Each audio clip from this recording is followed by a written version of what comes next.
The midday sun blazed over Ouagadougou, painting the streets in sweltering gold. Heat waves shimmered over the dusty pavement as the hum of motorbikes mixed with the distant cries of street vendors. Ibrahim Traoré, dressed in his neatly pressed military uniform, had just concluded a private meeting with local community leaders. His convoy of black SUVs waited nearby, engines humming, air conditioning ready to shield him from the oppressive heat. He adjusted the green beret on his head and began walking toward the vehicles, nodding politely at the people who waved from the roadside. Life as the president of Burkina Faso had taught him to expect the unexpected political developments, unexpected challenges, unexpected threats. But nothing could have prepared him for the unexpected memory that was about to step right out of his past and into the harsh light of the present. A small commotion caught his attention near the edge of a crumbling sidewalk. A knot of pedestrians had formed in front of a faded concrete wall where a frail elderly man sat slumped on the ground. His back was hunched, his spine curved like an old tree weathered by decades of storms.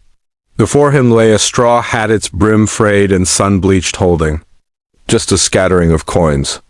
The man's clothes were worn and patched, the once white fabric now a permanent shade of gray.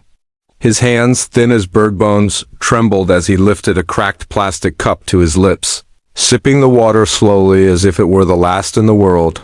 Something about the man's posture, the gentle slope of his shoulders, and the way he cleared his throat before speaking to passers-by pulled at Ibrahim's mind like a stubborn thread.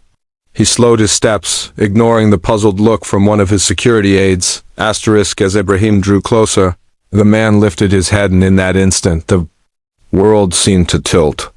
His breath caught in his chest. The lined, weary face before him was older now, roughened by hardship, but the eyes, those eyes were unmistakable. Mondia, Ibrahim whispered under his breath. Monsieur Diabate? The man blinked, slowly, as though trying to place the voice. Then recognition dawned like a faint sunrise. Ibrahim? The name came out cracked and unsure, as if it had been too long since it had been spoken. Ibrahim Traoré, from my history class? The sound of it, my history class, hit Ibrahim in the chest like a punch. Memories flooded back, a crowded classroom in Ouagadougou, chalk dust hanging in the air, a younger, eager Ibrahim raising his hand to answer a question about the African independence movements. And there was Monsieur Diabate standing tall, voice warm yet firm, teaching them not just facts but dignity. You taught me, Ibrahim said, his voice thick. You believed in me. The old man's lips trembled into a faint smile. And you became the president. He coughed, a rough, dry sound, and leaned back against the wall, exhaustion in every movement. Life is strange. No? Ibrahim stood frozen for a moment. This man had been more than a teacher. He had been a mentor, a father figure to dozens of students. He had stayed late after school to tutor those who struggled. He had once bought Ibrahim a notebook when his family couldn't afford one. And now here he was, sitting in the dust, begging strangers for coins. Why are you here? Ibrahim asked softly, crouching down so they were eye level. Around them, the street noise dimmed as curious onlookers began to whisper. Security agents shifted uneasily, their hands hovering near their earpieces. The old man gave a faint shrug. After I retired, there was no pension worth speaking of. My wife, she passed away. My children, they left for Côte d'Ivoire, but life there is hard. I tried to teach privately, where people could not pay. And then the sickness came. He gestured vaguely at his chest. I could not work anymore. I had to choose between medicine and food. You see the result. Ibrahim's throat burned.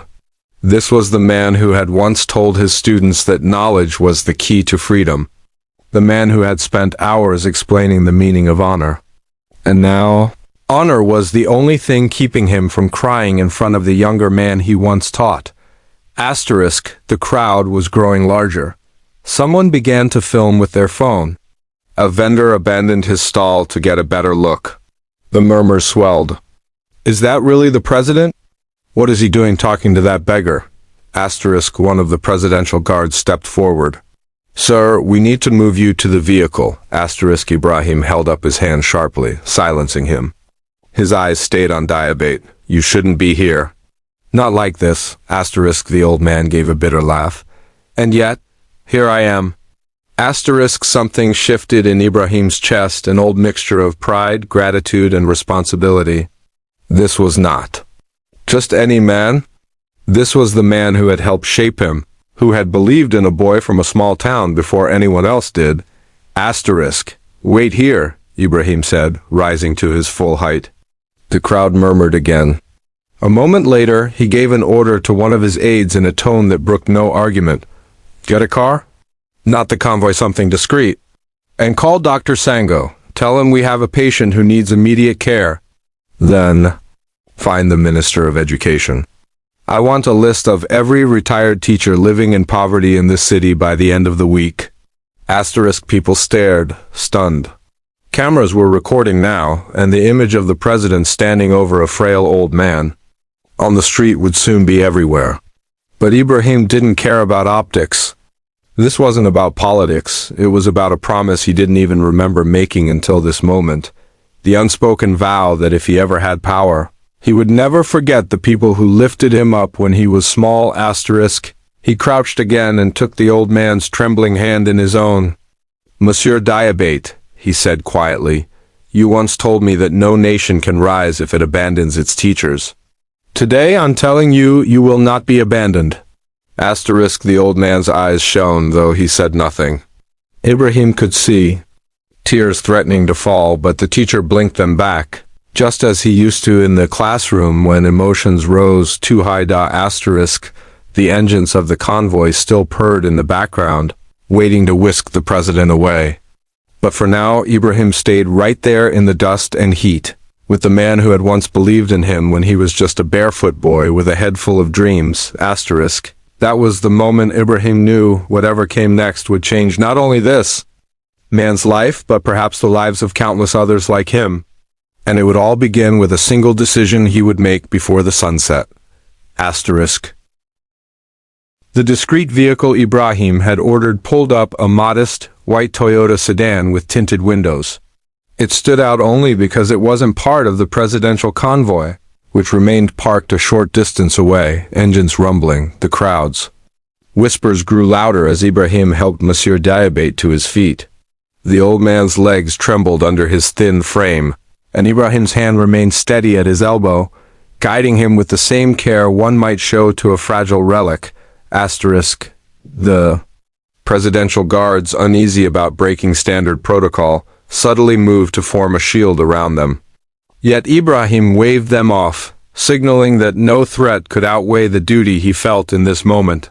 He opened the car door himself and helped the old teacher inside. For a fleeting moment, the people in the crowd saw not a president, not a soldier, but a former student honoring his mentor. Asterisk. The car pulled away quietly, taking a side route through narrow streets lined with mango trees and crumbling walls. Inside, Ibrahim sat beside Diabate, who stared out the window in silence. The hum of the air conditioning replacing the noise of the city. Asterisk. Do you remember? Ibrahim began softly. The day you told us about Thomas Sankara? Asterisk. The old man smiled faintly. I remember everything I taught. I remember how your hand shot up before I even finished my question. You were different, Ibrahim. You listened with your whole heart. Asterisk. Ibrahim's voice grew quieter. That day you said, a true leader is one who serves his people, even when nobody is watching. I never forgot that, and now I see I haven't done enough. Asterisk. Diabate turned to look at him, his eyes searching. You've done more than most. You have a whole country to run, Monfils. You cannot carry every man's burden. Asterisk. Maybe not, Ibrahim replied, but I can start with yours. Asterisk. The car stopped in front of a private medical clinic, one of the best in the city. The security team quickly secured the entrance as a doctor in a crisp white coat rushed out to greet them. Ibrahim personally explained Diabate's condition, ordering a full examination, immediate treatment, and any surgery or medication required costs fully covered by the presidency. Asterisk. The old teacher hesitated at the clinic's doorway. This is too much. I am only one man. Asterisk. Ibrahim looked at him firmly. You are not only one man. You are the man who gave knowledge to hundreds of children who believed in me when no one else did. Burkina Faso owes you. And I will not allow you to live out your days in the street. Asterisk. The staff ushered him inside, and Ibrahim stayed for hours as tests were run and results discussed. The diagnosis revealed a combination of malnutrition, untreated respiratory illness, and chronic fatigue.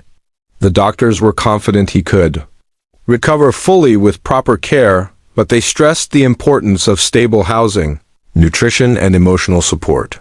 That night, Ibrahim made 2 calls. The first was to the Minister of Housing. I want an apartment prepared tomorrow. Ground floor, in a safe neighborhood, fully furnished. And I want it for every retired teacher currently sleeping in poverty. We will create a registry immediately. Asterisk. The second was to the Minister of Finance. We are restructuring the retirement system. Teachers will receive pensions that allow them to live with dignity. I don't care what it costs, we will find the funds. Asterisk. News of what had happened on the street that day spread quickly. Videos circulated on social media showing Ibrahim kneeling beside Diabate, holding his hand, speaking with compassion. Some critics dismissed it as political theater, but for many, it was a rare glimpse of humility and power. Messages poured in from citizens, some sharing their own stories of forgotten teachers who had shaped their lives. Asterisk. 2 days later, after receiving medical clearance, Monsieur Diabate moved into his new apartment, a bright, modest home with clean white walls, a bookshelf already stocked with literature, and a small courtyard where the sun filtered through a neem tree. Ibrahim personally delivered the key, handing it to him with a quiet, "Welcome home." Asterisk. The old man stood in the doorway, looking around in awe. This is more than I imagined, he murmured. I thought I would die on that street. Ibrahim. Not while I breathe, Ibrahim said simply, but the story didn't end there. Inspired by what had happened, Ibrahim launched a new national program called Gardiens du Savoir, Guardians of Knowledge, dedicated to identifying and supporting retired educators across Burkina Faso. The program provided housing, health care, and small monthly stipends, along with opportunities for those who wished to continue teaching in community centers. Asterisk. When the program was announced, Ibrahim invited Diabate to speak at the launch. The old man, now visibly healthier, stood before a crowd of teachers, students, and journalists. His voice, though still carrying the weight of age, rang with the same conviction that had once filled a dusty classroom. Asterisk. I spent my life teaching. That knowledge is freedom, he said. But I learned something new. Freedom means nothing without dignity. Today, our president has shown that a nation must honor those who gave it its mind and its heart. I am only one man, but my story is the story of many, and now it will change. Asterisk. Applause thundered through the hall. Ibrahim, sitting in the front row, felt a quiet satisfaction, not the satisfaction of political victory, but the deeper one of keeping faith with his own past.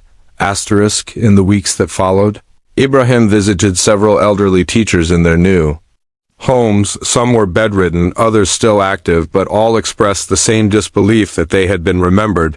Slowly, the idea began to spread beyond Burkina Faso's borders. Leaders from neighboring countries contacted Ibrahim, curious about the Gardiens du Savoir model. International journalists wrote pieces praising the initiative. Asterisk. One evening, Ibrahim returned to Diabate's apartment, not as a president making a formal visit, but as a former student visiting his teacher, and they shared tea in the courtyard. As the sun dipped below the rooftops. Asterisk. Do you know what the best part is? Diabate asked, leaning back in his chair. Asterisk. What? Asterisk. It's not the apartment. It's not the food or the medicine. It's that I feel seen again. For so long, I thought I had vanished, that the world had moved on without me, but you reminded me that I mattered. Asterisk. Ibrahim looked at him steadily. You mattered every day of my life. I'm who I am because of you. Asterisk. The old man chuckled. Then perhaps I taught well. Asterisk, they sat in silence for a while, the kind of silence that needed no filling. Ibrahim thought about the path that had led him here from a boy in a crowded classroom to the man now sitting across from his old teacher. He realized that power wasn't measured by how many people feared you, but by how many lives you lifted up. Asterisk, as night fell, the air cooled, and the sounds of the city softened into the distance. Ibrahim rose to leave, promising to visit again soon. Asterisk, on his way out, he paused and looked back.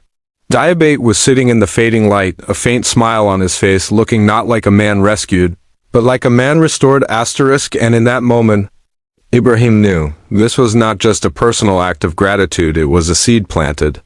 A seed that, if nurtured, could grow into a nation where no teacher would be forgotten, no mentor left behind. Asterisk, it had all begun on a dusty street under the sweltering sun, with a straw hat and a few coins.